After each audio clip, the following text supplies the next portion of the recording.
جمال الوجود بذكر الإله وتصفو الحياة بنور هدى. Perempuan punya banyak karakter, ada kurang lebih 20 karakter saya susun, tapi saya tidak teringat sekarang, tapi dalam tulisan saya ada, di antaranya perempuan itu suka dipuji, maka antum harus royal pujian. Laki-laki harus suka royal, muji. Dia pakai baju warna merah, Masya Allah bagus, hitam, Masya Allah bagus, biru, bagus saja sebenarnya. Rugi nggak antum muji? Nggak ada ruginya, nggak ada ruginya, gitu kan? Jadi kita puji saja. Kalau antum laki mau pakai putih, mau pakai hitam, istri antum tidak puji nggak masalah. Bagi laki-laki nggak penting itu. Kalau istri bilang, oh ganteng ya, oh iya, dia biasa saja. Kalau perempuan lain, emang suka dipuji, harus puji, gitu kan? Masakan enak, oh Masya Allah enak. Asin pun, Masya Allah. Baik. Enak ya, Masya Allah, enak. Tapi besok kurangin garamnya sedikit. Nggak apa-apa, puji dulu. Supaya dia mau masak. Perempuan pakai perasaan, sekalian tuh bilang, nggak enak, besok nggak masak. Kenapa nggak masak? Kan nggak enak masakan saya. Nah.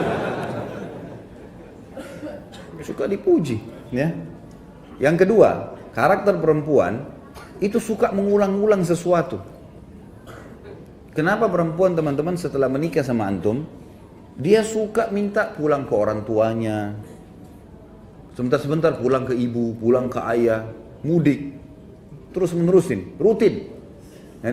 Kenapa? Karena ada kenangan di sana. Dia punya kamarnya waktu masih gadis, dia punya tetangganya, pohon di belakang rumah dia masih ingat. Kalau antum sudah pindah Jakarta sudah lupa semua tuh laki-laki kan? Ini perempuan diingat, suka kenangan terulang. Nah, jangan antum jenuh, karena nanti lawannya karakter laki-laki itu mudah jenuh. Kalau dia minta diantar ke tempat yang sama, jenis makanan yang sama, enggak apa-apa, antar saja, nggak ada ruginya. Karena memang dia suka sesuatu yang terulang. Antum pernah kasih bunga sekali, dia berharap bunga itu dikasih seumur hidup, diulang-ulang terus. Kalau antum dikasih sepatu sama istri, enggak berharap dikasih sepatu lagi nanti, ganti yang lain. Kalau perempuan tidak, memang suka terulang. Jelas ini? Yang bujang juga dapat manfaat lah. Sebenarnya ini cuma rahasia internal kita saja ya. Yang ketiga, suka diperhatikan. Dan perhatiannya selalu kepada masalah pertanyaan. Kalau pulang rumah teman-teman, banyak tanya sesuatu. Kamu lagi kerja apa hari ini? Apa kegiatan kamu? Kalau dia cerita dengar, antum harus jadi pendengar yang baik. Dengarin keluhannya, gitu kan? Tapi harus sabar, apa boleh buat? Karena menghadapi perempuan begitu, memang dia cerewet. Suka cerita ini, suka cerita itu dari temannya masih kecil sampai temannya yang sudah tua sekarang. Semua dicerita lengkap. Nggak apa-apa, dengerin aja cerita.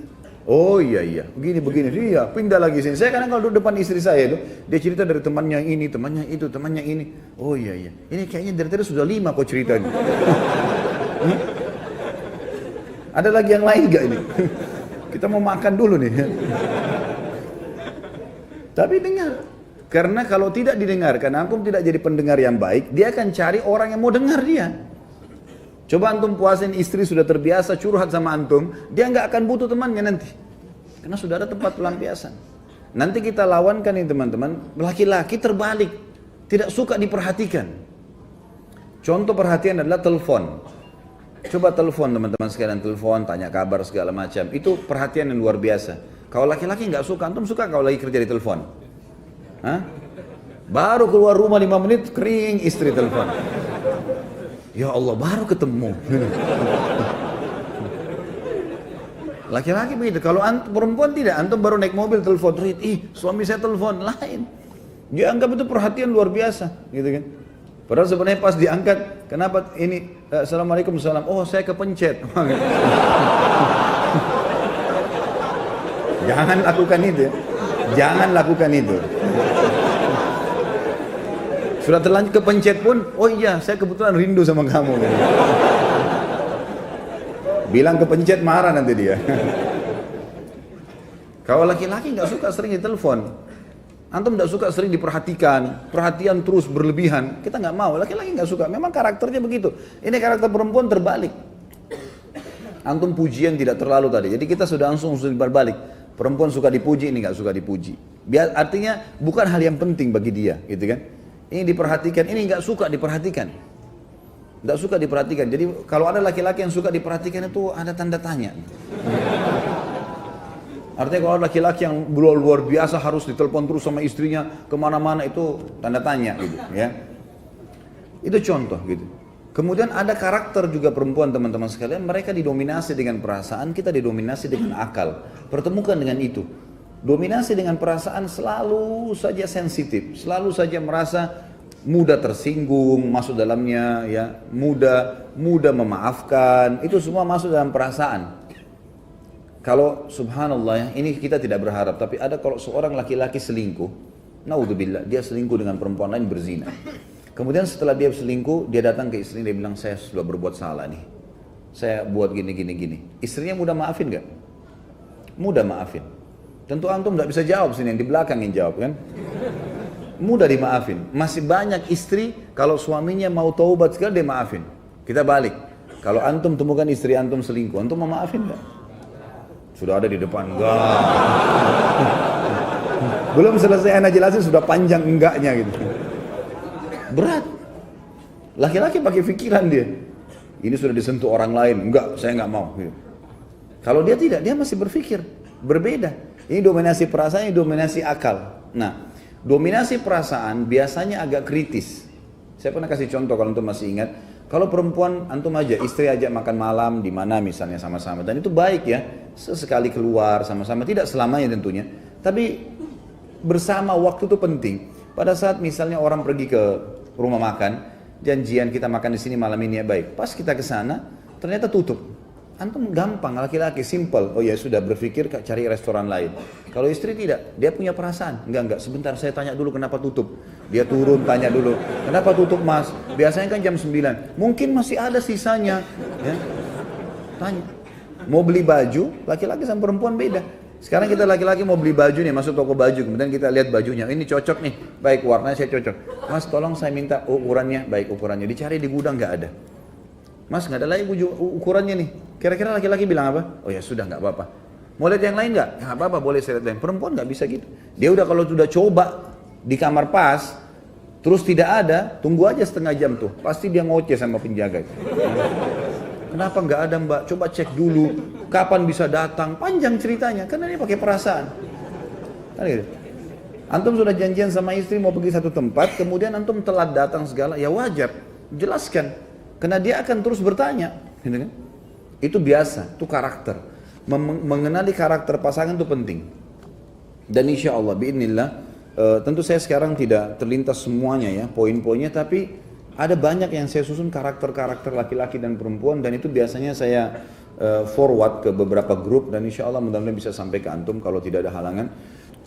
Saya tadi baru ingat kalau saya sempat membawa laptop karena tadi ada acara pengajian memang yang saya bawa. Maka setelah sholat ba'da isya saya baru teringat.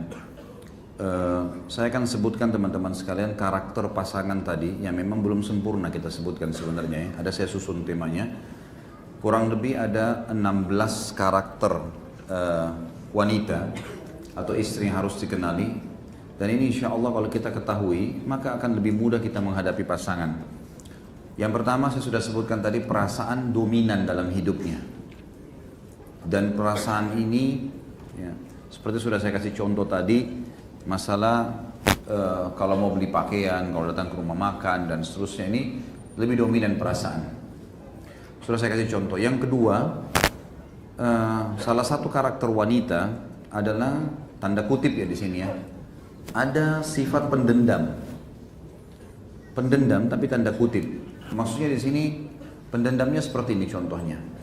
Jadi saya kalau masih ingat pernah saya kasih contohnya ya, tapi saya ingatkan lagi. Seperti kalau seseorang laki-laki suami bertengkar sama istrinya, maka kalau ada kata-kata misal yang kurang baik di SMS ya, di berita atau di WBB atau di WA, seringkali kata-kata itu kalau seorang suami sifat laki-laki karena dia menggunakan akal, dia kalau baca Dia marah, tapi setelah itu selesai. Saya yakin kalau ada di sini pernah bertengkar sama istrinya, saya sangat yakin SMS yang pernah dikirim oleh istri antum sudah hapus. Kalau laki-laki, mungkin 3 hari, seminggu, nggak pernah antum simpan. Ada nggak sih laki-laki? Mungkin keluar dari normal tuh ya. Dia simpan SMS istrinya setahun misalnya. Hah? Ada yang pernah simpan sampai 1 tahun isi SMS istrinya mungkin kalau dia pernah marah. Sehari, 2 hari, seminggu. Seminggu sudah jenuh antum, dihapus. Tapi kalau perempuan tidak. Ada simpan tanda kutip tadi pendendam. SMS yang tahun lalu dia masih simpan. Kalau perlu 10 tahun lalu masih ada. Disimpan. Jadi kalau lagi tenang, lagi duduk, pernah begini-begini. Kapan itu? Pernah, ini buktinya, dilihatin. Nah berarti, kalau sedang menghadapi istri dan terjadi pertengkaran, jangan banyak-banyak SMS. Baca, tidak usah balas. Nanti kalau ketemu baru ngobrol. Karena itu jadi data nanti disimpan sama dia. Bahkan ada sekarang ini berkembang teknologi, banyak istri kalau ngomong sama suami direkam, diam-diam. Jadi antum cek dulu dekat ranjang, ada alat perekam nggak? Yang ketiga, sulit berterima kasih. Emang sifat perempuan itu. Jadi sebesar apapun pengorbanan kita, dia terima kasih pada saat itu, setelahnya sudah selesai. Bahkan bisa dilupain kebaikan itu. Jadi beda dengan sesuatu yang sifatnya dia dendam, dia sakit hati, maka disimpan lama-lama. Tapi kalau kebaikan orang dilupain. Makanya sabda Nabi SAW, hadis yang sahih, ya, wanita itu kalau kau berbuat baik padanya, kata Nabi SAW, hadis secara global tentunya ya, kalau kau berbuat baik padanya, 1 abad itu 100 tahun ya, kemudian dia melihat kepadamu 1 kesalahan saja, maka dia akan mengatakan, saya tidak pernah melihat kebaikan dari kamu selamanya. Jadi jangan heran, kebaikan apapun antum tumpuk-tumpukin setiap hari, nggak disebutin, nggak diingat, itu biasa. Karena itu karakter, itu sesuatu bawaan dia, gitu loh. Tentu ini semua akan bisa dikontrol dengan keimanan ya. Kita sebutkan karakter ini, tujuannya agar kalau sesuai dengan agama kita dukung, tidak sesuai dengan agama kita ingatkan, tapi ini karakter umumnya. Sulit berterima kasih. Bahkan kata Nabi SAW dalam hadis sahih, wanita, saya melihat kalian wahai kaum wanita paling banyak penghuni neraka. Seorang sahabat bertanya, kenapa kami ya Rasulullah? Kenapa harus wanita? Jawaban Nabi SAW, apakah karena tidak sholat, tidak puasa, tidak haji? Enggak, wanita banyak sholat, banyak yang puasa. Karena kalian tidak berterima kasih atau memungkiri kebaikan suami kalian. Itu karena itu banyak sekali masuk dalam neraka. Yang keempat, egois pada haknya. Itu karakter. Jadi kalau haknya dia pertahankan. Walaupun dia belum menjalankan kewajiban, hak dituntut sama dia. Tadi saya bilang kita tentukan tanggal nafkah, itu pasti diingat sama dia. Tidak usah khawatir. Antum gak pakai alarm pun nafkah itu akan datang. Ada alarmnya dia gitu. Tapi kalau hak antum tidak, emang sudah umum. Tentu sekali lagi ini kita bicara masalah karakter pasangan umumnya ya, karakter wanita umumnya. Nanti kita bicara karakter laki-laki umumnya. Nah di sini teman-teman sekalian kita harus paham, ternyata ada ego itu, ada itu dalam jiwanya mereka. Tentu ini kalau dikontrol dengan keimanan dan ilmu akan bisa teratur rapi. Tapi kita bicara globalnya. Yang kelima, mudah memaafkan. Ini positifnya, mudah memaafkan. Kayak tadi saya kasih contoh. Kalau seandainya suaminya selingkuh segala macam, dia minta maaf, itu bisa dimaafkan, mudah memaafkan wanita itu. Yang keenam, suka untuk dimanja, ya. Suka dimanja, suka diajak bercanda, itu sudah umum, itu sifat wanita. Dan saya bilang tadi jangan dibalik ya, laki-laki jangan pernah manja, tapi memanjakan, ya. Kalau yang suka manja-manja ini perlu sunat kembali. Yang ketujuh, wanita itu suka untuk dicumbui atau dirangsang, itu umum. Jadi memang laki-laki, antum walaupun pada satu waktu ada syahwat yang besar lagi pengen, jangan buru-buru. Karena dia suka kalau dia dirangsang, dia dicandain, dan itu memang sudah biasa, dan ini sudah umum tentunya. Kemudian yang kedelapan, suka dipuji dan disanjung, ini sudah saya sebutkan tadi. suka sekali dipuji, apapun yang dia berikan, masakannya, pakaiannya, segala macam lah, dipuji ya. Yang kesembilan, suka diperhatikan, dan ini sudah saya sebutkan juga tadi. Termasuk di sini adalah telepon, tanya kabar dan seterusnya, ini sudah biasa. Kemudian yang kesepuluh, suka dilindungi. Jadi perempuan itu lebih suka kalau berjalan, dia dilindungi di belakang. Dia selalu merasa aman, dilindungi. Tentu kalau antum laki-laki tidak suka kalau istri antum jalan di depan. Ya. Merasa terganggu kejantanannya. Gitu. Kalau masih jantan, ya. Allahu alam ini, karena di Indonesia ini subhanallah yang banci-banci ini juga di orbit ya, yang sudah hilang kejantanannya. Kemudian yang ke-11, suka ditraktir, belanjain. Hah? Ketawa di belakang. Dia sudah alamnya memang itu. Benar kan? Suka ditraktir. Kalau antum biasa kalau makan terus istri mau bayar kan punya harga diri. Enggak, jangan. Kalau dia suka. Belanjain aja, enggak hilang marahnya itu. Kalau lagi marah-marah kita mau belanja apa ya, kita ajak keluar. Yang ke-12, lamban dan lelet. Jadi kalau mau janjian sama istri keluar 2 jam sebelumnya, siap-siap ya. Enggak bisa kayak antum itu. Mau keluar, oke baik saya jalan sekarang. Sudah pakaian langsung jalan, naik motor keluar. Tidak bisa perempuan begitu. Sebentar dulu, cari kos kaki di mana, cari ini di mana, cari ini di mana. Oh jilbab ini kemana sudah saya pakai, ganti jilbab baru, panjang cerita. Jadi janjian sebelumnya. Ini ilmu mahal malam ini nih. Ini ilmu khususan. Jadi lamban biasa itu ya. Kalau dia buat ini, buat itu biasa lamban. Apalagi kalau diajak keluar. Kemudian yang ke-13, suka sesuatu yang terulang. Ya, terulang itu biasa. Kalau antum sudah pernah kasih sesuatu 10 tahun yang lalu, dia masih ingat tuh. Mungkin antum sudah lupa beli apa dulu gitu. Tapi dia masih ingat, dia suka terulang sesuatu. Sama tadi saya bilang kalau dia pulang ke rumah orang tuanya, mengenang sesuatu yang lama itu biasa. Yang ke-14, sulit meninggalkan masa lalu. Jadi kalau misal gini, kalau laki-laki itu, antum tugas nih di Jakarta, terus perusahaan kasih tugas, pindah tugas ke Banjarmasin misalnya. Tiba-tiba, saya yakin antum gampang laki-laki kan? Di sana mungkin dikasih fasilitas lebih bagus, ada rumah, ada mobil, ada segala. Nggak terlalu sulit. Tapi kalau istri susah sekali, susah. Dia pindah kota itu nggak gampang. Pindah rumah aja nggak gampang. Gitu. Pikirannya macam-macam, ini tetangga nanti bagaimana, nanti rumah, pohon saya ini, apalah segala macam dipikir. Jadi sulit meninggalkan masa lalu. Dan ini sebabnya kenapa Nabi SAW menyuruh menikahi gadis. Karena tidak ada masa lalunya. Kalau dia punya masa lalu yang dulu, ini antum yang nikah sama janda harus punya ekstra. Harus menjadi lebih baik dari suaminya yang dulu. Kalau enggak, dibanding-bandingin sama dia. Suami saya dulu begini, nah, jangan tersinggung ya, karena itu masa lalunya dia. Yang ke-15, mudah tersinggung. Kalau tadi sulit melupakan masalah, ini mudah tersinggung. Gampang sekali tersinggung, pekah ya, sangat pekah. Yang terakhir, yang ke-16, selalu mau mendominasi. Mendominasi apa saja. Maka ini semua harus diredam tentunya teman-teman sekalian. Ini kita kenali karakter pasangan, supaya tahu menghadapi dan bagaimana kita nasihatin secara syariat. Baik, sekarang kita pindah ke karakter laki-laki. Ada kurang lebih 13 poin yang saya susun ya. Yang pertama, akal pikiran dominan. Saya sudah jelaskan tadi.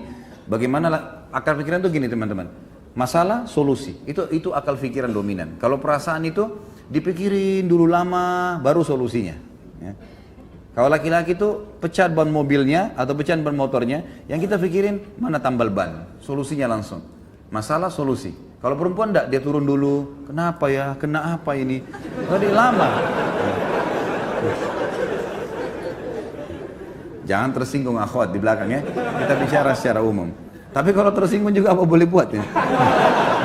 Karena sudah ini apa boleh buat, ini karakternya memang. Baik. Yang kedua yang harus dikenali, ini bagi akhwat harus mengenal. Laki-laki itu suka dihormati kepemimpinannya. Jadi memang ada fitrah itu. Jadi laki-laki itu teman-teman sekalian, maaf, jangan ada yang tersinggung ya.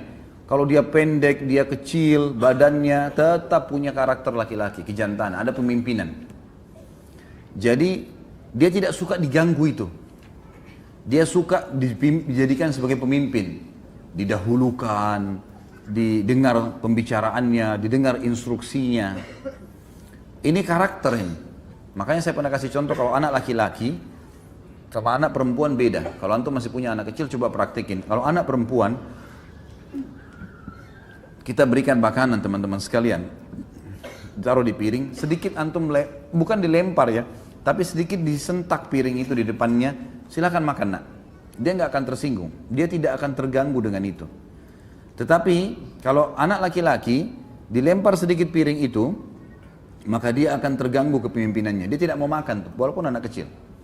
Diambil piring, dibuang-buang nasi itu sama sendok, dia nggak mau. Seperti itu, ada jiwa kepemimpinan, ada merasa pemimpin di situ. Kalau anak laki-laki, ini pernah saya pelajari dalam ilmu kejiwaan anak, teman-teman sekarang waktu masih belajar di Madinah dulu, ada satu dosen yang luar biasa cara penyampaiannya bagus sekali. Beliau mengatakan anak laki-laki itu contohnya, di antara jiwa kepemimpinan, dia selalu contohi ayahnya. Jadi kalau antum punya anak laki-laki, pasti dia selalu perhatikan gerak-gerik ayahnya, apa saja. Cara pakai sendalnya, duduk di mana, gelas apa yang dia pakai. Nah biasanya kata dosen ini, dan saya pernah praktikin memang betul itu terjadi ya. Jadi kalau ayahnya pergi, maka kalau ada adiknya, dia akan duduk di tempat ayahnya. Dia akan coba gunakan retorika bahasanya. Dia akan coba pakai gelasnya, gitu kan. Seperti itulah. Yang ketiga, suka dihormati keputusannya. Tadi kepemimpinan, dia ngambil keputusan, sekarang suka dihormati keputusannya. Yang keempat, tidak suka dihardik. Jadi kalau akhwat kita mau perbaiki, mau nasihatin suaminya, ayahnya, pokoknya laki-laki syarum termasuk anak laki-laki, jangan dihardik. Jangan langsung disalahkan. Ya. Kalau perempuan dikatakan, kamu keliru loh, perbaikin. Dia malah anggap itu perhatian. Kalau laki-laki nggak bisa begitu. Kayaknya kamu salah nih, gini-gini. Udah, langsung berontak. Ya. Maka tidak suka dihardik. Hardik itu berarti langsung menyalahkan ya. Yang kelima, tidak suka digurui. Walaupun dia tidak tahu, dia tidak suka digurui. Maka biasanya retorika yang saya ajarkan kepada akhwat atau seorang istri, menghadapi suami, dia usahakan seperti orang yang bertanya, tapi sebenarnya sedang ingin memberikan nasihat kepada suaminya. Bagaimana ya, kalau ada orang seperti ini kasusnya, menurut kamu seperti apa? Padahal sebenarnya kita sedang menyinggung dia. Gitu. Yang keenam, suka diterima kasih. Suka diterima kasih. Jadi laki-laki itu suka kalau dia ngasih sesuatu, terima kasih ya. Gitu. Beda terima kasih dengan tadi perhatian ya. Kalau perempuan suka diperhatikan itu, biar antum tidak ucapin terima kasih, tapi kalau dilirik, dilihat, ada tanda-tanda perhatian sudah cukup. Kalau laki-laki enggak, si perempuan kalau mengatakan terima kasih ya, itu akan ada secara kejiwaan mendorong dia melakukan yang lebih baik. Yang ketujuh, suka melindungi. Jadi sifat laki-laki itu suka melindungi, perempuan suka dilindungi tadi. Jadi memang sudah karakter itu. Orang kalau menikah, maka dia suami, dia merasa dia melindungi istrinya, dia merasa dia bertanggung jawab kalau akan terjadi apa-apa, seperti itulah. Dan termasuk anak laki-laki juga, kalau sudah mulai dia agak besar, dia akan melindungi ibunya, dia akan melindungi yang lainnya. Dan memang subhanallah pada laki-laki ada itu. Makanya penjahat itu, kalau ada seorang wanita lewat dan ada anak laki-laki di sebelahnya, walaupun anak itu masih kecil, itu sudah cukup membuat dia bimbang untuk melakukan perbuatan kriminalnya. Tapi kalau anak perempuan, itu dia masih berani. Karena ada masalah itu. Kemudian yang kedelapan, suka untuk digoda. Ya. Artinya di sini memang laki-laki itu suka kalau penampilan istrinya dandan, apalah, yang segala macam bahasa yang bisa digunakan ya. Dari penampilan pakaian yang seksi, yang wangi, dan itu memang dia suka. Makanya seorang suami, dia butuh itu di rumah. Seorang istri harus melakukannya. Dan hadis-hadis tadi saya jelaskan, wanita ahli surga, wanita yang bisa memberikan bahwa syahwat suaminya, dan itu adalah hal yang fitrah gitu. Tentu ini ada banyak poin dalam poin ke-8. Setiap poin ini ada rinciannya ya, tapi saya cuma sebutkan garis besarnya. Kemudian yang ke-9, suka mencium bau yang wangi. Ini ada pada wanita tetapi tidak seperti laki-laki. Kalau laki-laki itu dekat dengan istrinya lalu dia cium bau wangi, itu luar biasa pengaruh pada kejiwaannya. Dia selalu ingin mendekat, dia selalu merasa nyaman gitu kan. Kalau istri, suaminya walaupun baunya tidak wangi, tapi karena dia baik, ya, maaf ya saya belum mandi nih, nggak apa-apa kok. Dia suka saja. Tapi kalau antum pulang ke rumah dekat, baunya nggak enak istrinya, sudah menghindar. Itu sudah fitrah. Perempuan juga suka yang wangi-wangi, bukan berarti antum jangan tidak pakai minyak wangi ya. Tapi yang dimaksud adalah perempuan biasanya dia masih tahan dengan itu. Bau ketiaknya suaminya, pulang kerja loh, masya Allah baunya. Ya. Tapi dia masih bisa tahan. Ya nggak apa-apa, ini kan bau keringat suami saya, ini karena dia. Begitulah terbawa perasaan dia. Tapi kalau laki-laki nggak bisa gitu. Maka akhwat hati-hati ya di belakang, jaga. Nggak boleh ada bau sedikit pun, gitu, kecuali yang wangi. Ya. Yang ke-10, suka melihat keindahan seperti pakaian, rumah, tempat tidur. Maka ini harus menjadi sesuatu yang dibawa oleh akhwat kita. Yang ke-11, sulit memaafkan bila cemburu. Ini yang kadang-kadang laki-laki dominan. Dia sudah cemburu, itu bahaya sekali. Sasarannya terus ke target cemburu itu, gitu kan? Kalau misalnya istrinya pernah jalan atau istrinya pernah dilihat oleh orang, maka dia akan selalu orang ini seperti singa mengintai mangsanya. Ini pernah lihat istri saya nih. Udah itu terus menerus gitu, terbawa. Ini sulit memaafkan bila cemburu ya, dia sulit memaafkan. Dan yang ke-12 cemburuan, memang wajar. Jadi akhwat kita harus bisa paham masalah itu. Banyak orang mengatakan perempuan cemburuan, sebenarnya perempuan tidak cemburuan loh. Tidak cemburuan gitu. Dia hanya karena sayang sama suaminya, dia mau tunjukkan dengan cara itu. Tapi cemburu yang sebenarnya itu ada pada laki-laki. Laki-laki, dan sebenarnya kalau dia cemburu pada hal haknya dia itu benar dalam syariat. Makanya pernah ada sahabat yang pulang ke rumahnya lalu dia temukan istrinya selingkuh sama laki-laki lain. Lalu kemudian dia bingung harus buat apa, dia datang ke masjid. Dia mengatakan, ya Rasulullah, saya temukan istri saya selingkuh. Apa yang saya harus buat? Maka Sa'ad radhiyallahu anhu keluar dari saf laki-laki lalu mengatakan, ya Rasulullah, kalau terjadi pada istri saya, terjadi selingkuh seperti itu, saya akan bunuh keduanya. Maksudnya saya akan rajam, hukum Allah berlaku. Kok bisa berani-beraninya berselingkuh berzina? Kata Nabi SAW, apakah kalian melihat cemburunya Sa'ad? Dia tuh cemburu, Sa'ad cemburu, kenapa kok istri kemudian masih bisa berzina? Gitu kan? Maka kata para sahabat, iya ya Rasulullah. Kata Nabi SAW, saya lebih cemburu daripada Sa'ad, dan Allah lebih cemburu daripada saya dan Sa'ad. Kenapa sudah dilarang masih dikerjakan? Jadi memang ada sifat cemburuan sebenarnya itu ada pada laki-laki. Yang ke-13, mau didahulukan dalam segala hal. Ada bedanya sedikit dengan tadi kalau perempuan mau mendominasi ya. Mendominasi dalam arti kata ini dia didahulukan, dia kalau mengambil sebuah keputusan, dia coba supaya hadir di situ, dia yang coba mengatur. Nah ini harus dikontrol. Tapi kalau laki-laki memang mau didahulukan dalam segala hal. Kalau kapan istri mengatakan ya sudah, ambil saya keputusan, saya tinggal ikut, maka itu jauh lebih kena dengan karakternya. Allahu a'lam. Jadi ini kurang lebih yang saya bisa susun teman-teman sekalian. Tentu masih ada bahasan berhubungan dengan masalah ini, tapi saya berikan garis besarnya saja. Perasaan kalau tema-tema lain nggak ada yang menulis seperti ini nih. Giliran materi rumah tangga nulis nunduk semua ya.